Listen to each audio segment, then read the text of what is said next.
Bienvenidos a mi estudio.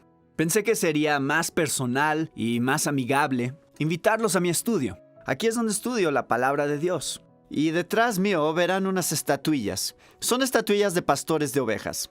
Y donde quiera que recorro el mundo me gusta comprar una estatuilla, ya sea en Alemania, Francia, Asia o Sudamérica. Me recuerdan la gran verdad de que el Señor es nuestro pastor.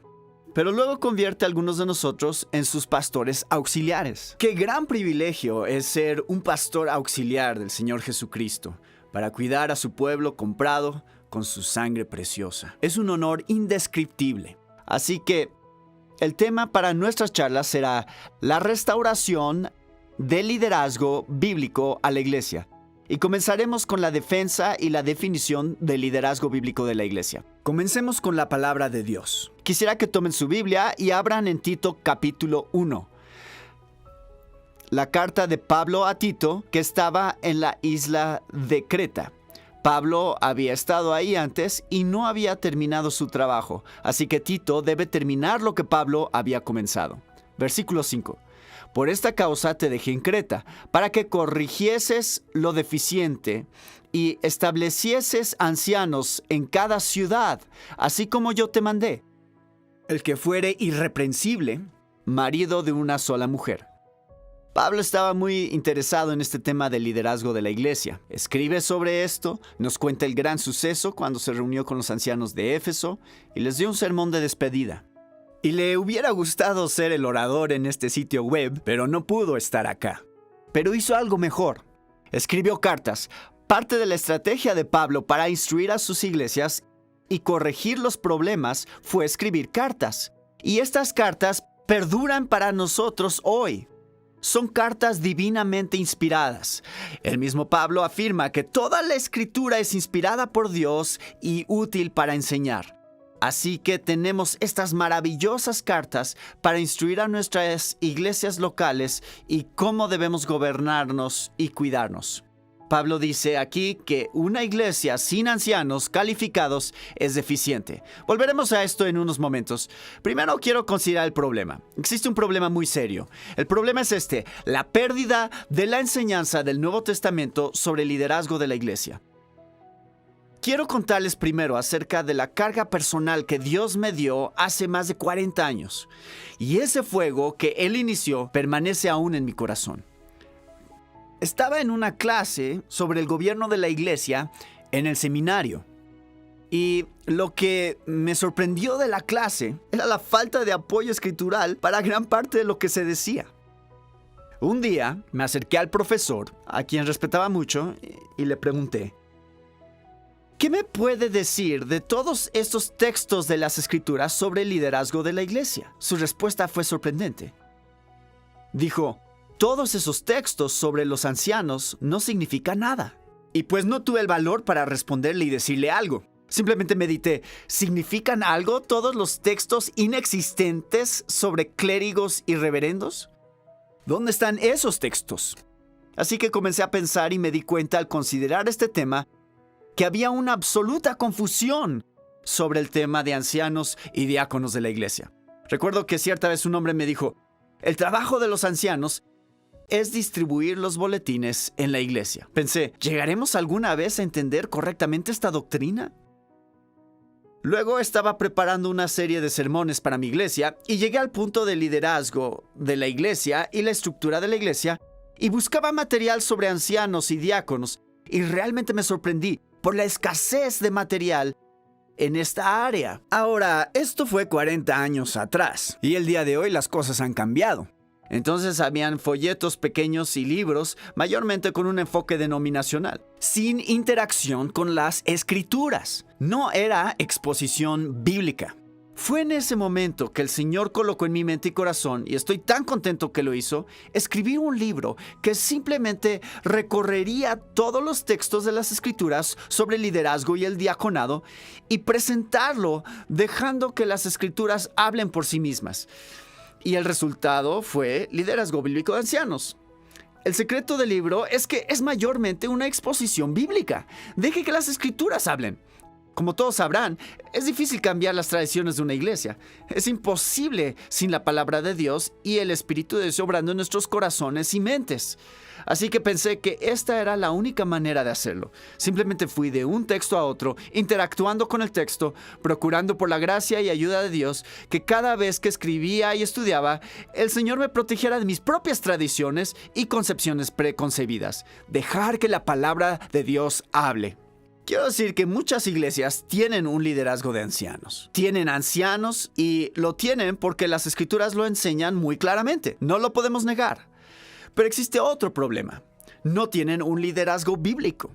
Tienen lo que he denominado una junta de ancianos. Lo que muchos denominan ancianos son asesores, administradores, hombres de finanzas, formuladores de políticas, recaudadores de fondos, consejeros del pastor.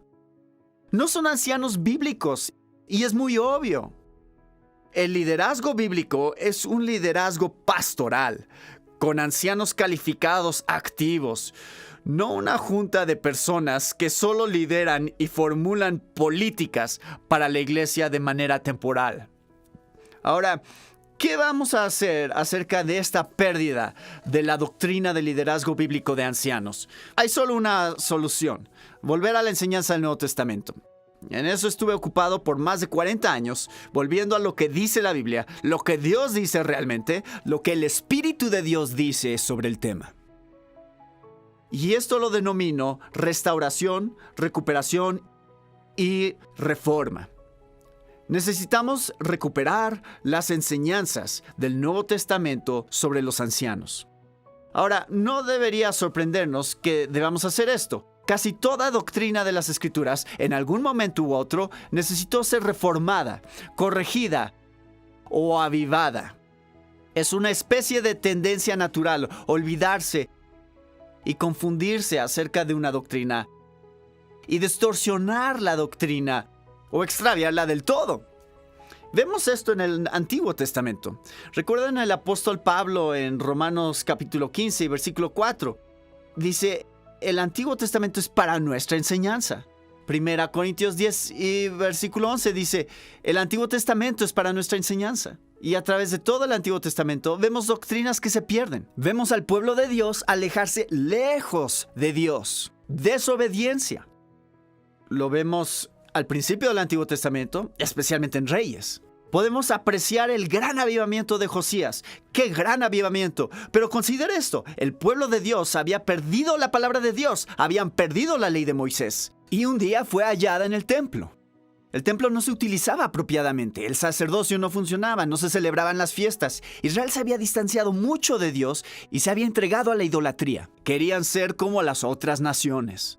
Ahora este ciclo lo encontramos en todo el Antiguo Testamento y lo vemos en la iglesia de Jesucristo. Incluso lo vemos en el Nuevo Testamento. Observen las 7 iglesias en Apocalipsis. La recuperación de la doctrina, la renovación de vida son procesos continuos. Y no deberíamos sorprendernos de que necesitemos esto. Pensemos en la gran reforma del siglo XVI. Cómo hubo que revivir el Evangelio. Cómo hubo que devolverles a las Escrituras su lugar de autoridad. No la autoridad de la iglesia. La reforma es un proceso normal en la historia del pueblo de Dios.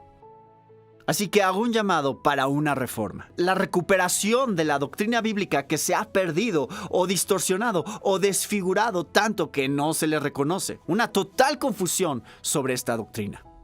Quisiera compartir algunas citas poderosas de reformadores acerca de la labor continua en restaurar y en clarificar las doctrinas bíblicas. Mi primera cita es del Dr. S. Lewis Johnson, quien fue profesor en el Seminario de Dallas y en Trinity Evangelical Divinity School. S. Lewis Johnson dice esto: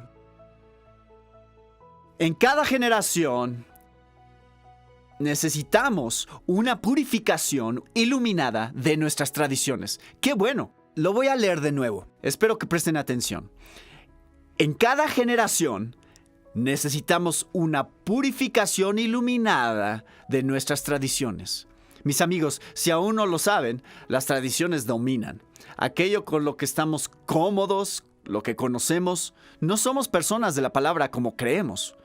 Así que cada vez que abrimos la palabra de Dios, debemos pedirle a Dios claridad, la visión correcta y poder ver la luz y entender lo que Dios dice. Los maestros y reformadores del siglo XVII, después de la gran reforma del siglo XVI, utilizaban la frase en latín que describe lo que estamos diciendo. Era semper reformanda, que significa siempre reformándose. Siempre reformándose. Este es un proceso normal de la reforma y la recuperación y corrección de nuestras doctrinas, todas las doctrinas. Los padres peregrinos, cuando partían al Nuevo Mundo en 1690, fueron exhortados por un gran hombre de Dios, John Robinson. Y él dijo estas palabras poderosas a los padres peregrinos al partir al Nuevo Mundo.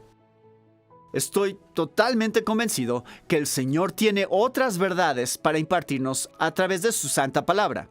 Personalmente, no puedo deplorar suficientemente la condición de aquellas iglesias reformadas que han adquirido un cierto grado de religión, pero que no quieren ir más allá de su reforma. Los luteranos solo pueden ver lo que Lutero vio. Preferirían morir antes que aceptar cierto aspecto de la verdad revelada a Calvino. En cuanto a los calvinistas, se aferran a la herencia que les dejó ese gran hombre de Dios, quien, no obstante, no sabía todo. Es una pobreza deplorable, pues aun cuando estos hombres en su época eran lámparas que ardían e iluminaban en la oscuridad, no habían alcanzado todavía todo el consejo de Dios. Si viviesen en nuestros días, estarían dispuestos a adoptar una luz mucho más intensa que la que los iluminó al principio. Merle Daubigné, un historiador francés muy famoso y particularmente un historiador de la Reforma, escribió estas palabras. Me impactaron enormemente y espero que también le impacten como lo hicieron conmigo. Daubigné dijo esto: a medida que avanzamos a través de los siglos, la luz y la vida comienzan a menguar en la iglesia. ¿Por qué? Porque la antorcha de las Escrituras empieza a oscurecerse. Y porque la engañosa luz de las autoridades humanas comienza a reemplazarla. Espero que todos ustedes mediten en esta cita maravillosa de Daubigné. La luz y la vida comienzan a decrecer. Siempre estamos en el proceso de la reforma y restauración de la verdad, clarificándola e implementándola de manera correcta. Otto Richter escribe estas palabras. Dice: la vida de la iglesia depende de una cosa: su retorno a los principios bíblicos. Y es precisamente en eso que estamos involucrados, un retorno a las Escrituras. Es lo que dice Dios, no lo que decimos nosotros. Alfred Kuhn, en su gran libro Edificaré mi iglesia, escribió estas palabras: las iglesias establecidas por los apóstoles siguen siendo los modelos válidos para las iglesias de todas las épocas y lugares. Nuestra autoridad es la misma palabra de Dios y por eso contamos con un estándar para verificar nuestras tradiciones, verificar nuestras prácticas y constantemente evaluarnos a la luz de estas cosas. Toda la Escritura es inspirada por Dios y útil para enseñar, para redarguir, para corregir en justicia, a fin de que el hombre o la mujer de Dios sean perfectos, enteramente preparados para toda buena obra. Que seamos competentes para corregir nuestros fracasos y caídas e implementar la mismísima verdad de la palabra de Dios en nuestras iglesias locales, que es lo mejor para nuestras iglesias.